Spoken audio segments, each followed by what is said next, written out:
اعلیٰ حضرت فاضل بریلوی رحمۃ اللہ علیہ نبی پاک کے معراج کا تذکرہ کرتے ہیں. فرماتے ہیں یہاں زمین پر وہاں فلک پر رچی تھی شادی اور مچی تھی دھومیں، ادھر سے نفخات اٹھتے آتے ادھر سے انوار اٹھ رہے تھے. اور فرماتے ہیں کمان امکان کے جھوٹے نکتو، تم اول اور آخر کے پھیر میں ہو، محیط کی چال سے تو پوچھو کدھر سے آئے کدھر گئے تھے. اور فرماتے ہیں بچہ جو تلووں کے ان کا دھوون، بچہ جو تلووں کا ان کے، کہتے ہیں جب نبی پاک کے پیر دھوئے نا فرشتوں نے تو اس سے جو پانی بچ گیا تھا لگ کے جو بچ گیا، کہتے ہیں بچہ جو تلووں کا ان کے دھوون بنا وہ جنت کا رنگ و روغن. بچہ جو تلووں کے ان کا، دیکھیں یہ تخیل صرف فاضل بریلوی کا ہے، یہ کسی اور کی سوچ ہے، یہ تخیل صرف اعلیٰ حضرت فاضل بریلوی کا ہے. فرماتے ہیں بچہ جو تلووں کے ان کا دھوون بنا وہ جنت کا رنگ و روغن، نہانے میں جو کچھ بچا تھا پانی کٹورے تاروں نے بھر لیے تھے. کہتے یہ جو ستاروں میں روشنی ہے نا، جب حضور نے غسل کیا نا معراج کی رات تو جو اس میں سے پانی بچ گیا تو یہ تارے اٹھا کے لے گئے تھے، اللہ نے سب کو روشنی عطا کر دی ہے. فرماتے ہیں جنت بڑی حسین ہے لیکن اس کا جو رنگ روغن ہے نا، وہ معراج کی رات جو حضور کے پیروں سے پانی لگ کے گیا ہے اس کی وجہ سے اللہ نے اسے رنگ روغن عطا فرما دیا. وہ سرورے کشورے رسالت جو عرش پر جلوہ گر ہوئے تھے، نئے نویلے ترب کے ساما عرب کے مہمان کے لیے تھے. عزیز دوستو، معراج مصطفیٰ صلی اللہ علیہ وسلم، معراج حضور کا معجزہ ہے. معراج نبی پاک صلی اللہ تعالی علیہ وسلم کے اس عظیم معجزے کو کہتے ہیں جس نے پوری دنیا کی عقل کو عاجز کر دیا. اس زمانے میں مشرکین منافقین انکار کرتے تھے کہ حضور کیسے گئے، کس طرح گئے، کیسے ہو سکتا ہے. آج ہمارے زمانے میں کچھ عقل مند مسلمان، حالانکہ علامہ اقبال بڑا عرصہ پہلے کہہ چکے عقل کو تنقید سے فرصت ہی نہیں. عقل کو تنقید سے، عقل مند بندے کو ہونا چاہیے کہ نہیں جی، پر تنقید والی عقل نہیں ہونی چاہیے. عقل کو تنقید سے، اقبال ایک ایسا شاعر ہے جو شعر کا وزن بنانے کے لیے لفظ استعمال نہیں کرتا کہ وزن بن جائے، چلو لفظ کوئی بھی ہو. آج کل تو لوگ وزن بنانے کے لیے پتہ نہیں اس کا مفہوم کیا ہے، چکر کیا ہے، وزن بنانے کے لیے بس. اقبال وزن بنانے کے لیے لفظ استعمال نہیں کرتا. اقبال کہتے ہیں کہ میری پوری جو سوچ ہوتی ہے وہ میرا پورا فکرہ ہوتا ہے. سوچ، اقبال یہ نہیں کہتے کہ عقل 1 منٹ 2 منٹ تنقید کرتی ہے پھر چپ کر جاتی ہے. کہتے ہیں عقل کو تنقید سے ویلی بہندی نہیں، ساری دیہاڑی تنقید کر دی رہی، 1 منٹ کی بھی اس کو فرصت کرتی کیا ہے، بولے عقل کو تنقید سے. تو پھر ہم کیا کریں، تو کہنے لگے تو عشق پر ایمان کی بنیاد رکھ، عشق پر ایمان کی، ورنہ تو مسلمان کیسے ہو سکے گا. عقل تو تجھے بڑی بڑی جگہوں پہ ٹھہرائے گی، دیکھو نا یہ کیسے ہو سکتا ہے، وہ کیسے ہو سکتا ہے. نبی کریم علیہ السلام کا جو معجزہ معراج ہے نا، وہاں بھی لوگ اڑ گئے تھے میرے بھائی، اور آج تک لوگ اڑے ہوئے. ایک بندے درجنوں کتابیں لکھتے ہیں، لوگ کہتے ہیں جی نبی پاک خواب میں گئے تھے. تو میں کہتا ہوں جناب، میں اگر خواب میں ساری عرش کرسی لوح محفوظ ہو کے آ جاؤں تو کسی کو اعتراض ہوگا؟ وہ کہے گا جناب خیالی پلاؤ پکائیے تے کیوں کدی بھی گھٹ نہ پائیے، اس میں کون سا خرچہ آنا ہے. تو نیند میں تو بندے کو اگر بننا بھی ہو تو کسی بڑے ملک کا صدر بننا چاہیے. کوئی بندہ اس پہ اعتراض کر سکتا؟ خوابوں پہ کبھی اعتراض؟ یہ جو سارے کافر بکھر گئے آئے نبی پاک کی بارگاہ میں، اور یہ جو اتنا زیادہ شور ہوا اور قرآن پاک کی آیتیں اتری، اس کا مطلب ہے خواب کی بات ہوتی تو کسی کو کوئی اعتراض. حضور نے فرمایا میں گیا ہوں، جسم کے ساتھ گیا ہوں، سبحان الذی اسری بعبدہ، اور اللہ فرماتے ہیں نبی پاک کو میں لے کے گیا ہوں.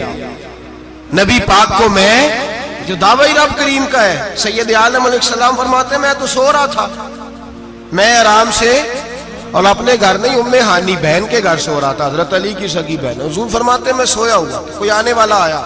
کتنے فرشتے تھے؟ محدثین نے لکھا 3 اولی العزم فرشتے تھے اور ان کے ساتھ 70 ہزار فرشتے. حضرت جبریل اور ان کے ساتھ 70 ہزار فرشتے، حضرت میکائیل اور ان کے ساتھ 70 ہزار فرشتے، حضرت جناب سیدنا اسرافیل اور ان کے ساتھ 70 ہزار. اتنے فرشتے. اور قرآن مجید میں اللہ فرماتے ہیں دعویٰ میرے رسول کا نہیں، سبحان اللہ ذی اسرا بے عبدہ، پاک ہے وہ ذات جس نے اپنے بندہ خاص کو سیر کرائی. کتنی کرائی؟ لیلن، رات کے مختصر حصے میں. من المسجد الحرام الی المسجد الاقصی، مسجد حرام سے لے کر مسجد اقصی تک. کون سی مسجد اقصی؟ الذی بارکنا حولہ، جس کے ارد گرد ہم نے برکتیں رکھی ہیں. جس مسجد کے ارد گرد ہم نے برکتیں رکھی ہیں. مسجد کے اندر برکت ہوتی ہے کہ ارد گرد ہوتی ہے؟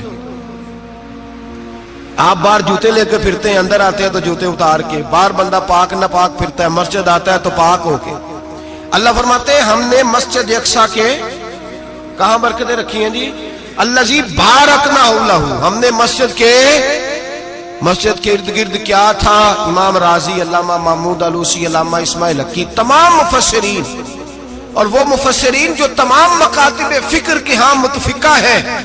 امام فخر الدین رازی فرماتے ہیں مسجد اقصی کے ارد گرد درجنوں نبیوں کی قبریں ہیں جن کو اللہ برکت والی فرما رہا ہے، جن کو اللہ نبیوں کے جسموں کو برکت والا فرما رہا ہے. ورنہ برکت تو مسجد کے.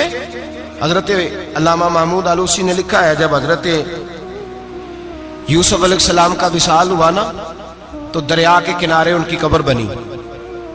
تو کچھ لوگوں نے پانی لگایا اپنے کھیت کو، ان کی قبر کے پاس سے ہو کے گزرتا تھا.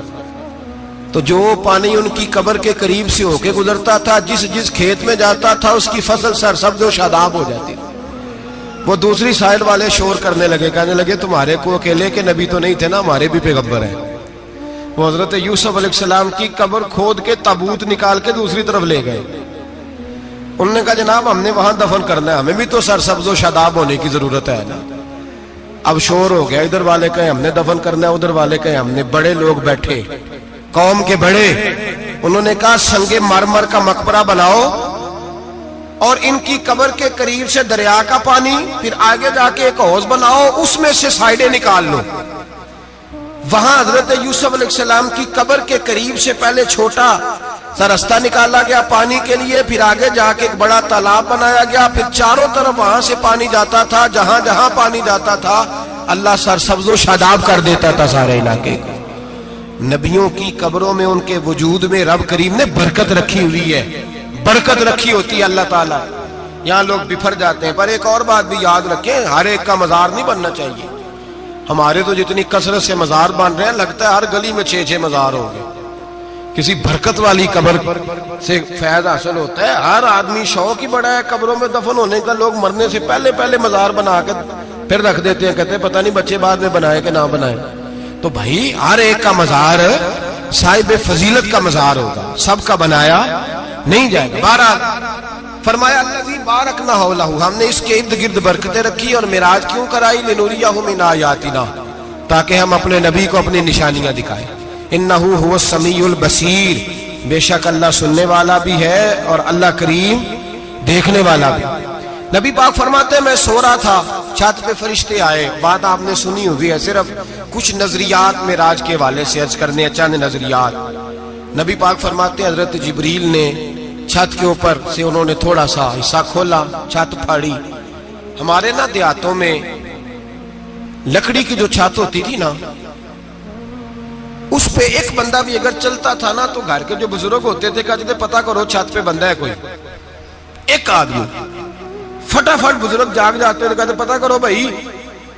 بلکہ ساتھ والے کو آواز دیتے تھے، دروازہ کھولتے تھے. ہوتا تھا کہ نہیں ہوتا تھا؟ ہو جاتا تھا نا. او بھائی 1.5 پونے 2 لاکھ بندہ چھت پہ چلے. اللہ کے رسول فرما رہے ہیں میں سو رہا ہوں. چھت پھاڑ دی، حضرت جبریل آ گئے. نبی پاک صلی اللہ علیہ وسلم کے پاس 70 ہزار فرشتہ ساتھ ہے، آ کے کھڑے ہو گئے. میکائیل سے اسرافیل سے مشورہ کر رہے ہیں حضور کو کیسے جگائیں. نبی پاک فرماتے ہیں میں سو رہا ہوں. حالانکہ بخاری میں لفظ ہے نبی پاک فرماتے ہیں میری آنکھیں سوتی ہیں، دل تو میرا ہر وقت جاگتا رہتا ہے۔ نبی کریم سید عالم صلی اللہ تعالی علیہ وسلم فرماتے ہیں میں سویا رہا، اب حضور آرام کہاں کر رہے تھے؟ زمین پہ۔ آرام کہاں کر رہے تھے؟ حضور علیہ الصلوۃ والسلام زمین پہ آرام کر رہے تھے، جناب جبریل جھکے، کتنا جھکے کہ حضور کے قدم ہی چوم لیے۔ نبی پاک کے قدم تو کتنا جھکے ہوں گے جی؟ رکوع تک جی؟ میں نہیں جی گل کی سجدے دی، تساں کیتی جے، فتویٰ لگا تواڈے تے لگنا جی۔ کہاں تک لگی؟ کہاں تک جھکے؟ اعلیٰ حضرت کہتے ہیں حضرت جبریل نے سجدہ نہیں کیا نبی پاک۔ میرے اعلیٰ حضرت کا کمال یہ ہے کہ شریعت بھی بچ جاتی ہے اور عشق کو بھی پورا سکون مل جاتا ہے۔ اعلیٰ حضرت فرماتے ہیں جناب جبریل نے سر پہ تاج پہنا تھا اور تاج میں موتی لگے ہوئے تھے، وہ موتی نبی پاک کو سجدہ کرنے لگ گئے، وہ موتی نبی پاک کو دیکھیں۔ فاضل بریلوی کے قلم کا حسن فرمانے لگے تاج روح القدس کے موتی جنہیں سجدہ کرے، تاج روح القدس کے حضرت جبریل کے سر کے تاج پہ جو موتی ہیں وہ نبی پاک کو سجدہ کر رہے ہیں۔ نبی کریم یہاں کوئی بندہ، اب تو خیر لوگ ہاتھ بھی کسی کے چومتے ہیں تو خود نہیں اوپر ہوتے، ہاتھ ہی اوپر کر لیتے ہیں، اب تو